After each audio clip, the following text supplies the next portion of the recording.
तो देख भाई, इस वीडियो में मेनली 4 टॉपिक होने वाला है और चारों के चारों एक दूसरे से इंटर रिलेटेड है।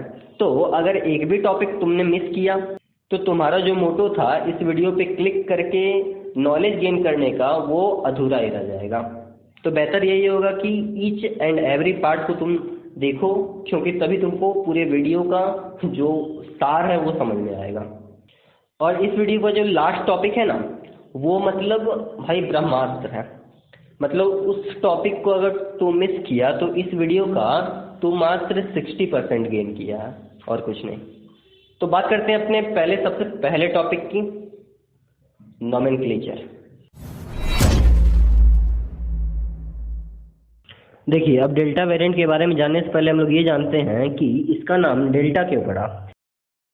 तो आपको बता दें कि WHO ने कुछ हफ्ते पहले ये अनाउंस किया है कि अब से कोविड का जितना भी वेरिएंट प्रेजेंट है एंड साथ साथ जितने भी वेरिएंट पाए जाएंगे फ्यूचर में, उन सभी का नामकरण ग्रीक अल्फ़ाबेट के लेटर्स के बेसिस पे होगा। अब बात करें नामकरण कैसे हुआ है, तो एग्जाम्पल के तौर पर समझें तो यूके में जो वेरिएंट मिला था कोविड का सितंबर 2020 में, उसका नाम रखा गया है अल्फ़ा। जो साउथ अफ्रीका में वेरिएंट मिला मई 2020 में, उसका नाम रखा गया है बीटा। एंड जो ब्राज़ील में नवंबर 2020 में वेरिएंट मिला, उसका नाम रखा गया है गामा। एंड साथ साथ इंडिया में जो वेरिएंट मिला है अक्टूबर 2020 में, उसका नाम रखा गया है डेल्टा। अब अपने सेकंड टॉपिक की बात करें तो वह है बेसिक नॉलेज अबाउट म्यूटेशन। क्योंकि इस टॉपिक को अगर तुम मिस किया ना, तो वो डेल्टा वेरिएंट वाला जो पार्ट है ना, वो तो कभी समझ नहीं पाएगा, क्योंकि ये उसका बेस है। तो इसके बारे में जानते हैं। तो चलिए, यह जानने से पहले कि डेल्टा वेरिएंट क्या चीज़ है या ये कितना खतरनाक है, हम लोग यह जानते हैं कि असल में कोई भी वायरस म्यूटेट क्यों करता है और इसका असल में मीनिंग क्या होता है। क्योंकि आपको तो ये हर कोई बता देगा एक न्यूज एंकर की तरह कि डेल्टा वेरिएंट ये चीज़ है और इतना खतरनाक है, कुछ डेटा पब्लिश कर देगा एंड देन बता देगा कि वैक्सीन अप्रूव है कि नहीं है, बस इतना वगैरह वगैरह। लेकिन एक्चुअल में जो इसके पीछे का एक्चुअल रीजन है वो आपको बहुत ही कम लोग बताएंगे, और वो जानना आपके लिए बेहद ज़रूरी इसलिए हो जाता है क्योंकि डेल्टा वेरिएंट एक अकेला वेरिएंट नहीं है कोविड का। आने वाले समय में हो सकता है क्या, बहुत से वेरिएंट आएंगे, और इसके बारे में अगर आप एक एक करके जानना चाहें तो हो गया कल्याण। तो इसलिए इसके बारे में आपका एक ओवरव्यू होना चाहिए, ताकि आगे चलकर कोई भी नया वेरिएंट निकले तो उसके बारे में आप स्पेसिफिकली न जानते हुए भी बहुत कुछ बता सकते हैं कि वो कितना खतरनाक है, वैक्सीन उस पर असर करेगी या नहीं करेगी वगैरह वगैरह। तो चलिए जानते हैं। देखिए, जितने भी लिविंग बींग्स हैं वायरस को इंक्लूड करके, उनमें जीनोम होता है। जीनोम क्या होता है, वो जेनेटिक इनहेरिटेंस को कैरी करता है। अब आप बोलेंगे भाई रजय, डीएनए भी तो वही होता है ना। तो मैं बता दूं, हाँ, डीएनए सिंगुलर हो गया, जीनोम उसका प्लूरल हो गया। मतलब एक सेल के अंदर जितने भी डीएनए हैं उन सब का समअप करेंगे तो एक जीनोम कहलाता है वो। तो अब कोई भी सेल क्या चाहता है, रेप्लिकेट करना। कोई वायरस क्या चाहता है, रेप्लिकेट करना, अपना वंशावली को बढ़ाना। तो अब रेप्लिकेशन, सबसे बेसिक रेप्लिकेशन कहाँ से होता है, डीएनए का रेप्लिकेशन। डीएनए का रेप्लिकेशन के लिए जिम्मेदार कौन होता है, रेप्लिकेटिव मशीनरी, और साथ साथ केमिकल रिएक्शन की वजह से वो रेप्लिकेशन होता है। अब हम लोग जानते हैं जो बेसिक रूल है, नेचुरल फेनोमेना है कि कोई भी थिंग 100% एक्यूरेटली नहीं होती है। तो इसी कारण जो भी डीएनए रेप्लिकेशन होता है उसमें कहीं ना कहीं कुछ ना कुछ त्रुटि निकल जाता है, या तो रेप्लिकेशन मशीनरी का एरर की वजह से, या केमिकल जो इन्वॉल्व हुआ है उसमें कुछ चेंजेस की वजह से, जिसके चलते क्या होता है, म्यूटेशन होता है। और उस म्यूटेशन के चलते जो प्रोडक्ट बनता है या जो नया वायरस बनता है या न्यू सेल बनता है, उसको हम उसके ओरिजिनल वायरस का वेरिएंट कहते हैं। अब जो ये म्यूटेशन का रेट है वो भी वायरस टू वायरस वेरी करता है, और साथ साथ वायरस और सेल के बीच भी वेरी करता है। अब आपको ये भी बता दें कि बहुत से म्यूटेशन ऐसे भी होते हैं जो मतलब साइलेंट होते हैं। साइलेंट कहने का मतलब ये है कि उन म्यूटेशंस के चलते उस वायरस की फंक्शनिंग में कोई चेंज नहीं आता है, उसकी डिजीज सीवियरिटी में कोई चेंज नहीं आता है, साथ साथ उसकी इम्यून रिस्पॉन्स में भी कोई चेंज नहीं आता है। और कभी कभी यही म्यूटेशन उस वायरस को एक बेटर चांस देते हैं सरवाइव करने के लिए, और साथ साथ अपने आप को रिप्रोड्यूस करने के लिए, जो कि एक न्यू पॉपुलेशन को जन्म देता है, जिसको कि उसका न्यू लीनेज कहा जाता है। और बहुत से म्यूटेशंस ऐसे भी होते हैं जो वायरस की फंक्शनिंग को पूरी तरह चेंज कर देते हैं, उसकी डिजीज सीवियरिटी, इम्यून रेस्पॉन्स और साथ साथ ट्रांसमिसिबिलिटी रेट को बढ़ा देते हैं या घटा देते हैं, जिसके परिणाम स्वरूप एक न्यू स्ट्रेन का जन्म होता है। थर्ड टॉपिक कि डेल्टा वेरिएंट एक्चुअली में क्या है।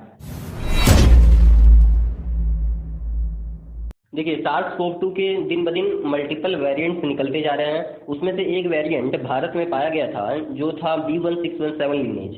उसी का अब एक सब लीनेज निकला है जिसको B16172 कह रहे हैं, जिसको हम लोग नॉर्मली डेल्टा वेरिएंट के नाम से जान रहे हैं, जो कि प्रीवियस लीनेज के मुकाबले ज़्यादा ट्रांसमिसिबल है, मतलब ज़्यादा तेज़ी से फैलता है।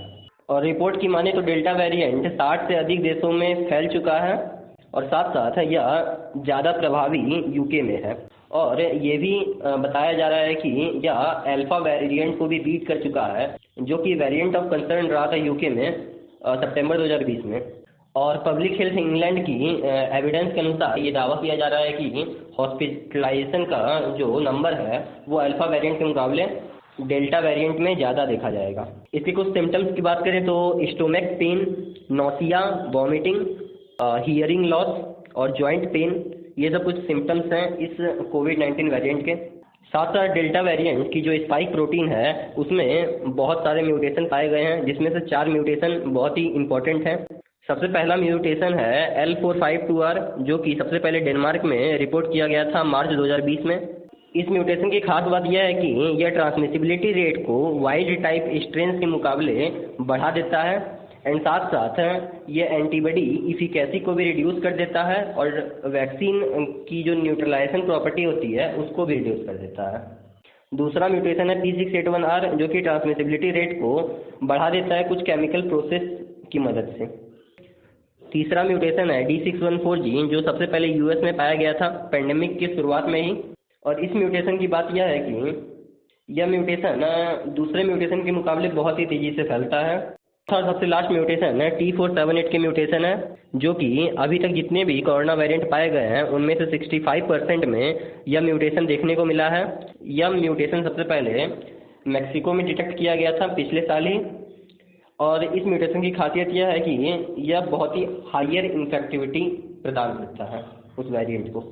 पब्लिक हेल्थ इंग्लैंड की रिपोर्ट के अनुसार डेल्टा वेरिएंट अल्फा वेरिएंट के मुकाबले बहुत ही तेज़ी से फैल रहा है।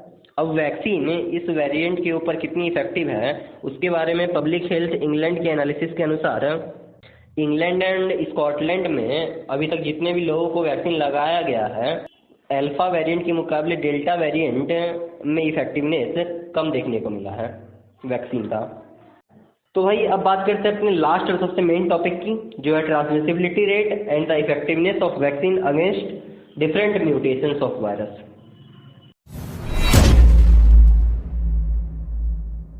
देखिए, इस बारे में बहुत ही लिटिल एविडेंस है जो ये बतलाता है कि जो भी न्यू स्ट्रेन आता है कोविड का वो बहुत ही सीवियर होने वाला है, लेकिन इसके बारे में बहुत ही पर्याप्त एविडेंस है कि जो न्यू स्ट्रेन आएगा वो ज़्यादा ट्रांसमिसिबल होगा, मतलब ज़्यादा तेज़ी से फैलेगा। तो आप लोग बोलेंगे कि भाई बात तो सेम ही हो गया ना, मतलब जितना सीवियर होगा या ज़्यादा तेज़ी से फैलेगा, तो बतवा तो एक ही हो गया। नहीं, बात एक नहीं हुआ। इयान जोन्स, जो कि प्रोफेसर ऑफ वायरोलॉजी हैं यूनिवर्सिटी ऑफ रीडिंग यूके में, वो यह बतलाते हैं कि वायरोलॉजी में एक जनरल रूल है कि better transmission is associated with milder illness, मतलब जितना तेज़ी से वो वायरस फैलेगा उतना उसका जो सीवियरिटी होगा डिजीज़ का उतना कम होगा। और ये कोई नया हाइपोथेसिस नहीं है कि अभी 2021 में बनाया गया है, ये actually law of declining virulence पे बेस्ड है, जो कि 19वीं सदी में फिजिशियन थियोबाल्ड स्मिथ के द्वारा दी गई थी। स्मिथ ये कहते हैं कि एक पैथोजेन और एक होस्ट सेल के बीच एक डेलिकेट इक्विलिब्रियम रहता है, जो कि उस वायरस को एक बहुत ही खतरनाक रूप में जाने से रोकता है। वायरोलॉजिस्ट कहते हैं कि अगर कोई वायरस म्यूटेट होकर और खतरनाक रूप लेता है तो इसका परिणाम यह होगा कि वह होस्ट को मार देगा, एक समय ऐसा आएगा, और साथ साथ वह खुद भी मर जाएगा। लेकिन अगर उसके पास ऑप्शन पहले से है कि वो ज़्यादा लोगों में और फैल सकता है, अगर वो खतरनाक रूप नहीं ले तो वो उसी को चुनेगा, क्यों अपना लाइफ वो एंड करेगा। तो इसलिए कोई भी वायरस जब म्यूटेट करता है तो वो खतरनाक रूप ना लेके पिछले वाले रूप से थोड़ा हल्का रूप लेता है, ताकि वो ज़्यादा से ज़्यादा लोगों में फैल सके। और इसका अगर एक केस लें तो इबोला वायरस, आप लोगों ने सुना होगा कि इबोला वायरस एक समय था, वो म्यूटेट करके एक बहुत ही खतरनाक रूप ले लिया, जिसके चलते वो अपने होस्ट को किल कर दिया और उसका नामो निशान भी मिट गया। अब ये कोविड-19 के कुछ न्यू स्ट्रेन या न्यू वेरिएंट आते हैं जो कि पूरी तरह फंक्शनिंग वायरस के बदल देते हैं, साथ साथ सीवियरिटी ऑफ डिजीज बदल देते हैं, ट्रांसमिसिबिलिटी रेट भी बदल देते हैं, तो वैक्सीन भी असरदार नहीं हो पाती है। तो ये WHO का स्टेटमेंट है कि अभी तक जितने भी वैक्सीन को उन्होंने अप्रूवल दिया है वह कोविड-19 के अभी तक जितने भी स्ट्रेन मौजूद हैं, साथ साथ आने वाले जितने भी स्ट्रेन होंगे, सब में कहीं ना कहीं कुछ हद तक असरदार होगी ही होगी। लेकिन अगर कुछ ऐसा म्यूटेशन या वेरिएंट होता है जो कि वैक्सीन की इफेक्टिवनेस को पूरी तरह इनइफेक्टिव कर देता है, तो वैक्सीन में कुछ कंपोजिशन में बदलाव करके उसको फिर से वैक्सीनेशन का डोज दिया जा सकता है, मतलब उसको अपग्रेड किया जा सकता है। जैसे वायरस म्यूटेट होकर अपने आप को अपग्रेड करता है, तो वैक्सीन को भी अपग्रेड किया जा सकता है। तो इसका मतलब ये नहीं है कि उस वैक्सीन का पूरा मूल रूप ही चेंज किया जाएगा, नहीं, उसका बस कुछ कंपोजिशन में बदलाव किया जाएगा, मतलब उसको एक तरह से अपग्रेड किया जाएगा ताकि जिस बंदे को वो न्यू म्यूटेशन या न्यू स्ट्रेन इफेक्टिव है उनमें वैक्सीनेट करके उसके खिलाफ वो एक एंटीबॉडीज का निर्माण करे। तो वही जैसे कि मैंने बताया कि यहाँ बोला जा रहा है कि वैक्सीन की अल्फा वेरिएंट के मुकाबले डेल्टा वेरिएंट में कम इफेक्टिवनेस है। तो हाँ, हो सकता है। क्यों? क्योंकि म्यूटेशन हुआ, कुछ कंपोजिशन में बदलाव हुआ, वो अपने आप को अपग्रेड किया है, तो यहाँ वैक्सीन की कुछ कंपोजिशन में अपग्रेड करके उस पर प्रभावी हो सकता है। क्योंकि ये बस ट्रांसमिसिबिलिटी रेट इसका ज़्यादा है, जैसा हम लोगों ने पढ़ा, ट्रांसमिसिबिलिटी रेट ज़्यादा होगा तो क्या होगा, उसका सीवियरिटी कम होगा।